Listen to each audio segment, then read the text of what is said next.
The third most common misconception is Muslims are terrorists. And after 9/11, you had the 7th July, that's the London bombing, and there was a common statement which said, all Muslims are not terrorists, but all terrorists are Muslims.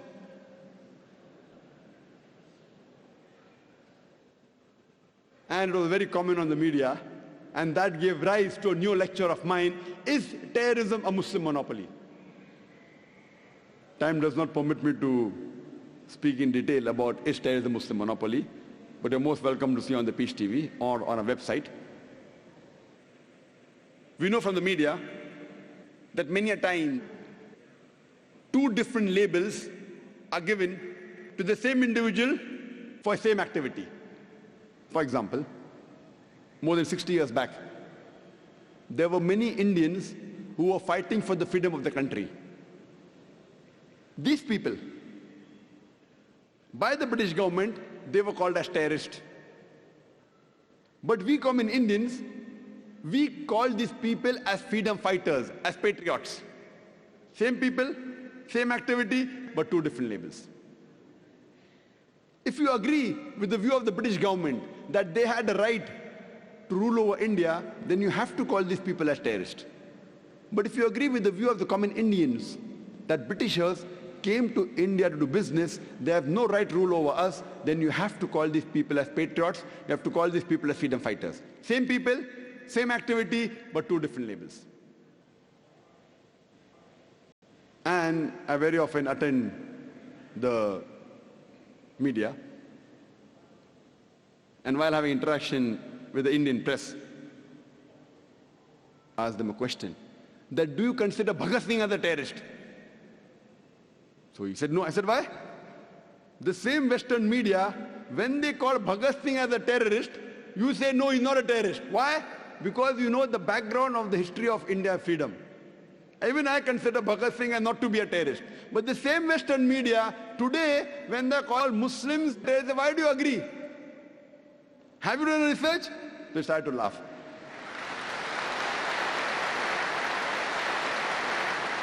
Quran says in Surah Hujurat, chapter 49, verse number 6, whenever you get information, you check it up before you pass to the third person. The point to be noted is that when the British government called Bhagat Singh a terrorist, you didn't agree. Now why do you agree with them? Why these double standards? And you have several such examples.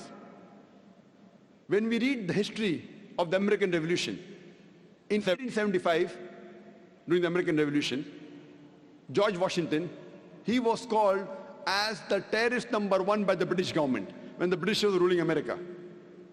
The Britishers called George Washington as terrorist number one. Later on, when America gets its freedom, George Washington is made the president of USA. Imagine, terrorist number one becomes the president of USA.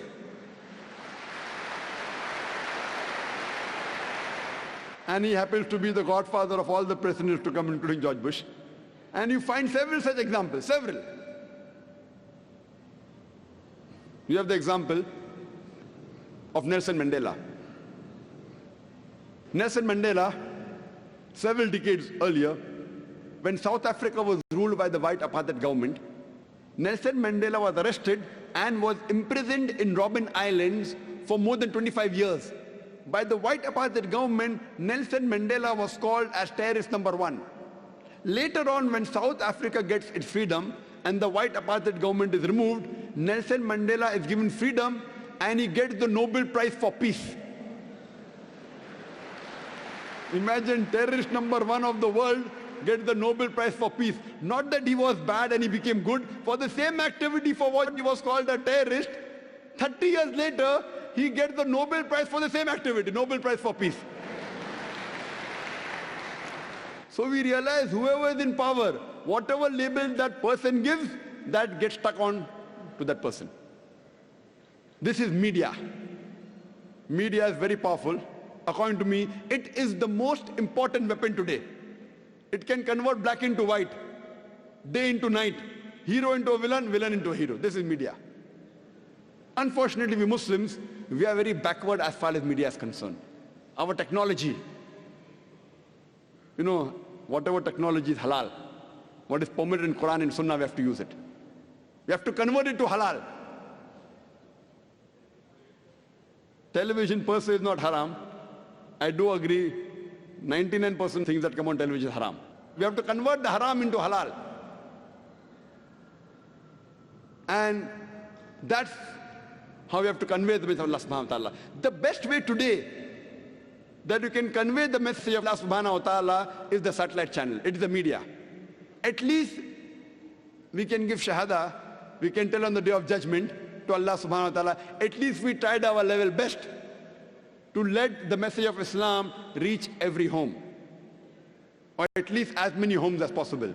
And alhamdulillah, summa alhamdulillah, since 3.5 years after the launch of Peace TV, now the viewership of Peace TV is more than 100 million. Alhamdulillah. People may be wondering that, why are there so many cameras? People are saying, why 12 cameras required? One lecture, one man, 12 cameras. One man and 12 cameras. The television channels say, we only use 2 or 3 cameras. 12 cameras because we want to present Islam in a beautiful manner. When you have rock show, that time 12 cameras, no problem. When Dai gives a lecture, why only 2 cameras?